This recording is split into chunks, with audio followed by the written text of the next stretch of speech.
సీజీఐపై షూతో దాడి చేశారండి. చీఫ్ జస్టిస్పై న్యాయవాది దాడికి యత్నం. సనాతన ధర్మాన్ని కాపాడాలంటూ నినాదాలు, దాడులు ప్రభావితం చేయవన్న జస్టిస్ గవాయ్. సో నిందితులను అదుపులో తీసుకొని ఒక 3 గంటల తర్వాత మళ్ళీ వదిలేశారంట ఆయన్ని. సో దేశ చరిత్రలో ఇది ఒక చీకటి రోజు అని చెప్తున్నారు అందరూ. యాక్చువల్గా ఈ దాడి వెనకాల ఒక పెద్ద స్టోరీ అని నడుస్తూ ఉంది. చాలామంది ఏం చెప్తున్నారంటే ఎవరైతే దాడి చేశారో అతని పేరు ఏదో రాకేష్ ఏంటో ఉంది, మనోడి పేరు రాజేష్.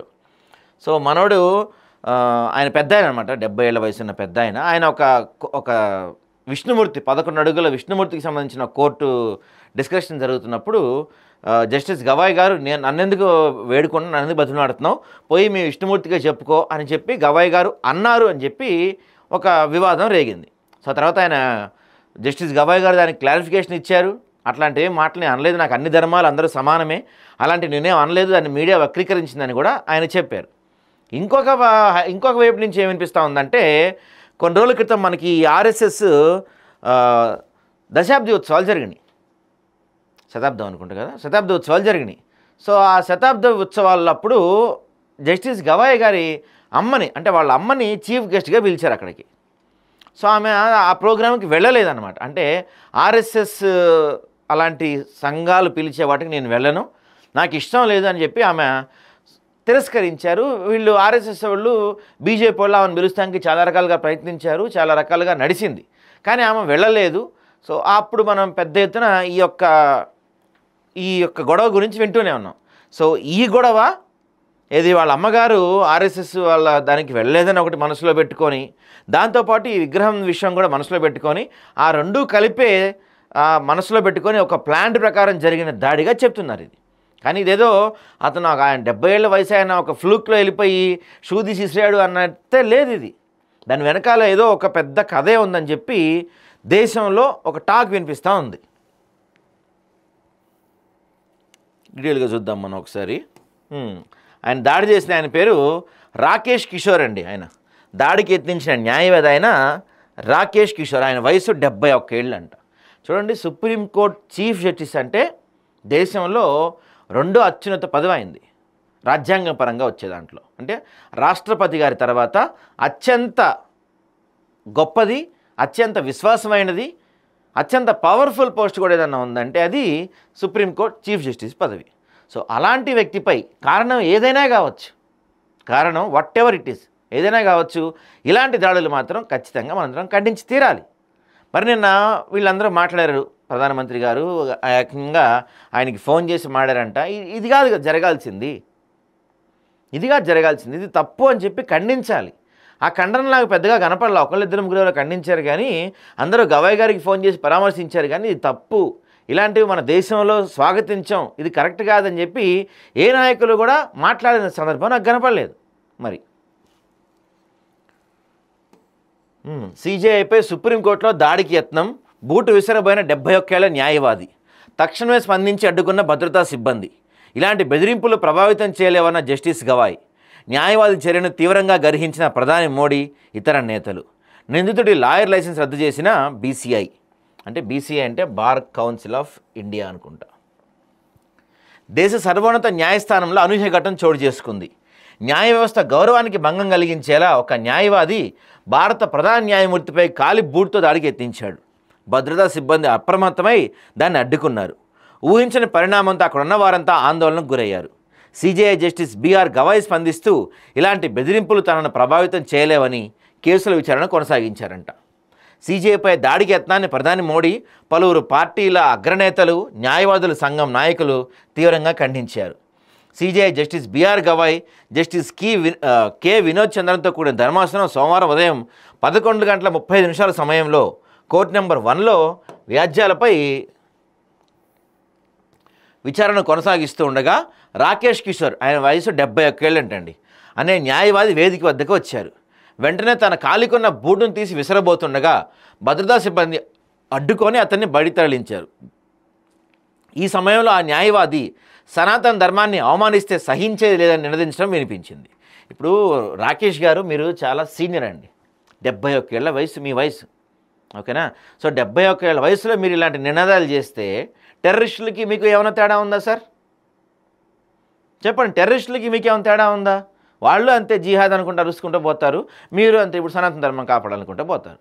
ఇప్పుడు ఈ కోర్టులు అనేవి పోనీ ఏదైనా అసెంబ్లీయో పార్లమెంటో ఏదైనా పొలిటికల్ మీటింగ్ అయితే మేము పెద్దగా పట్టించుకునే వాళ్ళం కాదు, మీరు దేంతోన్నా కొట్టుకోండి, మీ సాగు మీరు చావండి, మాకు అనవసరం.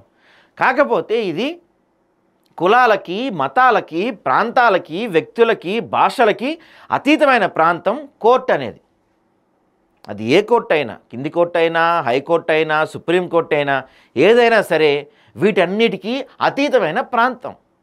అక్కడ కులం చూసి తీర్పేవారు, మతం చూసి తీర్పేవారు, నీ డబ్బు చూసి తీర్పేవారు, మీ యొక్క ఇంకేదో చూసి తీర్పేవారు. అక్కడ వాటన్నిటికీ అతీతంగా నడిచే వ్యవస్థలే కోర్టులు. ఈ కోర్టులన్నిటికీ సుప్రీం జడ్జి అయిన చీఫ్ జస్టిస్ గవాయ్ గారు. సో ఏదో సనాతన ధర్మం కోసమో ఇంకేదో నినాదాలు చేసుకుంటూ మీరు చేసిన ఈ చర్య ఏదైతే ఉందో, నిజంగా చెప్తున్నా, ఈ చర్య వల్ల సనాతన ధర్మం పెరగటం పక్కన పెడితే సనాతన ధర్మానికి ఇది ఒక మాయని మచ్చ అవుతుంది. గుర్తుపెట్టుకోండి, రాకేష్ గారు, మీరు కావచ్చు, ఇంకెవరైనా కావచ్చు, రేపటి రోజున ఇంకెవరైనా కావచ్చు, సనాతన ధర్మం వర్ధిల్లాలి, సనాతన ధర్మం బాగుపడాలి అని మీరు చేసే దాడుల వల్ల ఏవైతే ఉంటాయో వాటి వల్ల సనాతన ధర్మానికి మాయని మచ్చలు పడతాయి తప్ప మన ధర్మం ఏం గొప్పగా అవ్వదు. ఈరోజుకి మనం టెర్రరిస్టులు అంటాం. ఒక కమ్యూనిటీని డౌట్గానే చూస్తుంటారు ప్రపంచ దేశాల్లో చాలా చోట్ల. వాళ్ళు నమాజులు చేస్తున్నా కూడా చాలా చోట్ల ఇబ్బంది పెడుతుంటారు. ఎందుకంటే వాళ్ళలో టెర్రరిస్టులు అనే ఒకరు తయారయ్యి జిహాద్ అని చెప్పి ఒకటి తీసుకొచ్చి ప్రజల్ని చంపుతూ ఉంటారు, దాడులు చేస్తూ ఉంటారని చెప్పి వాళ్ళని ప్రజలు తిరస్కరిస్తూ ఉంటారు. ఇప్పుడు మీరు కూడా అదే దారిలో వెళ్తే ఈరోజు వరకు హిందువులన్నా సనాతన ధర్మం అన్నా ప్రపంచం మొత్తం ఎంతో గౌరవిస్తుంది, ఎంతో గౌరవంగా చూస్తారు మనల్ని. కానీ మీలాంటి వాళ్ళు సనాతన ధర్మాన్ని పెంచటమో దాని యొక్క గొప్పతనాన్ని పెంచడమో కాదు సార్. మీలాంటి వాళ్ళు ఎవరైనా సరే సనాతన ధర్మం అని పేరు చెప్పి చేసే దాడుల వల్ల సనాతన ధర్మానికి మాయని మచ్చగా మిగులుతుంది తప్ప మీరు పొడిచేది ఏమి ఉండదు. అర్థం చేసుకోండి. ఎవరైనా సరే మీరు దేవుడికి ఇంకా చెడ్డ పేరు తెస్తున్నారు. సనాతన ధర్మంలో ఎక్కడా రాసిలేదు దాడులు చేయమని. ఏ పుస్తకంలోనే ఉందా సార్? మనం అత్యంత పవిత్రంగా భావించే భగవద్గీతలోనే లేదు కదా సార్. వాడి కర్మకాడు పోతా వదిలేసాడని చెప్తారు కానీ, ఎవరి కర్మ వాళ్ళు అనుభవించాల్సిందే అని చెప్తారు కానీ, ఇలా దాడులు చేయమని ఇలా ఎక్కడా మన సనాతన ధర్మం బోధించినట్టు నేను ఎక్కడా వినలేదు. నేనైతే మీరు ఇంకా పెద్దవాళ్ళు, మిమ్మల్ని చూసి నలుగురు అదే దారిలోకి వస్తారు. ఇది పద్ధతి కాదు, ఇది అస్సలు పద్ధతే కాదు. మన సనాతన ధర్మాన్ని గౌరవించాలి. గౌరవం అనేది అడిగితే రాదండి, గౌరవం అనేది బతిలాడుకుంటే రాదండి, గౌరవం అనేది దాడులు చేస్తే రాదు. గౌరవం రావాలి, దాని తర్వాత వచ్చే విధంగా మనం ప్రవర్తించాలి. ఈరోజు మీరు చేసిన పని దేశం మొత్తం చూసింది. దేశం మొత్తం ఇది ఒక చీకటి రోజుగా భావిస్తుంది. దేశం మొత్తం కూడా హిందువులకి మీరు ఒక చెడ్డ పేరు తీసుకొచ్చారు. మీరు ఏ కారణంతో చేశారో అది మాకు తెలియదు కానీ మీరు పోతా సనాతన ధర్మం వర్ధిల్లాలి అని మీరు చేసిన కామెంట్స్ వల్ల ఈరోజు సనాతన ధర్మం తలదించుకోవాల్సి వస్తుంది మీలాంటి వాళ్ళ వల్ల. దారుణం కదా సార్ ఇది. దాడి సమయంలో అనంతరం జస్టిస్ గవాయ్ అత్యంత మనోనిబ్బరంతో కనిపించారు. ఇలాంటి బెదిరింపులు నా దృష్టిని మళ్లించలేవు, పనితీరుని ప్రభావితం చేయలేవని కోర్టు హాల్లో ఉన్న న్యాయవాదులతో ఆయన అన్నారు. ఆందోళన చెందకుండా కేసుల విచారణ కొనసాగించాలని స్పష్టం చేశారు. నిందితుడిపై ఎలాంటి చర్యలు తీసుకోవద్దని హెచ్చరించి వదిలిపెట్టాలని భద్రతా సిబ్బందికి సూచించారంట. సో నిందితుడు ఢిల్లీలోని మయూర్ విహార్ నివాసి అని పోలీసులు తెలిపారు. సుమారు 3 గంటల పాటు న్యాయవాది రాకేష్ కిషోర్ను సుప్రీంకోర్టు ప్రాంగణంలో పోలీసులు ప్రశ్నించారు. హెచ్చరించి వదిలేయాలన్న సిజేఐ జస్టిస్ గవాయ్ సూచనతో అతన్ని పంపించేశారు. బూట్లు కూడా ఇచ్చేశారంటండి. ఎలాంటి కేసు కూడా నమోదు చేయలేదంట. మధ్యప్రదేశ్లోని జవేరీ ఆలయంలో శిథిలావస్థలో ఉన్న 7 అడుగుల ఎత్తైన విష్ణుమూర్తి విగ్రహాన్ని పునరుద్ధరించాలని ఆదేశించాలంటూ దాఖలైన పిటిషన్ను సిజేఐ నేతృత్వంలోని ధర్మాసనం గత నెలలో తోసిపుచ్చింది. ఆ సందర్భంగా జస్టిస్ గవాయ్ చేసిన వ్యాఖ్యలు తన మనసుని బాధించాయని నిందితుడు పేర్కొన్నారంట.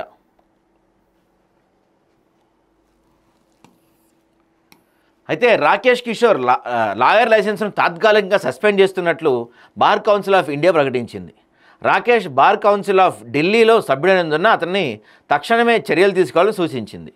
ఆయనకి ప్రధానమంత్రి గారు ఫోన్ చేశారంటే మిగతా వాళ్ళు కూడా ఆయన ఫోన్ చేసి పరామర్శించారంట. సో నిజంగానే ఇది దేశ చరిత్రలో అత్యంత చీకటి రోజు. రేవంత్ రెడ్డి గారు కూడా చెప్తున్నారు, దేశ న్యాయ వ్యవస్థలో అత్యున్నతమైన స్థానంలో ఉన్న సుప్రీంకోర్టు ప్రధాన న్యాయమూర్తి బీఆర్ గవాయిపై దాడి యత్నాన్ని తీవ్రంగా ఖండిస్తున్నట్లు సీఎం రేవంత్ రెడ్డి పేర్కొన్నారు. ఇది దేశ చరిత్రలో చీకటి రోజు లాంటిది అన్నారు.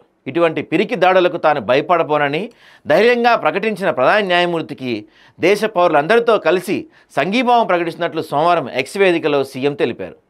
సుప్రీంకోర్టు చీఫ్ జస్టిస్ గవాయిపై ఒక న్యాయవాది దాడికి భారత న్యాయ వ్యవస్థ స్వతంత్ర ప్రజాస్వామ్య విలువలపై జరిగిన హేయమైన దాడి లాంటిదని డిప్యూటీ సీఎం బట్టి విక్రమార్క చెప్పారు.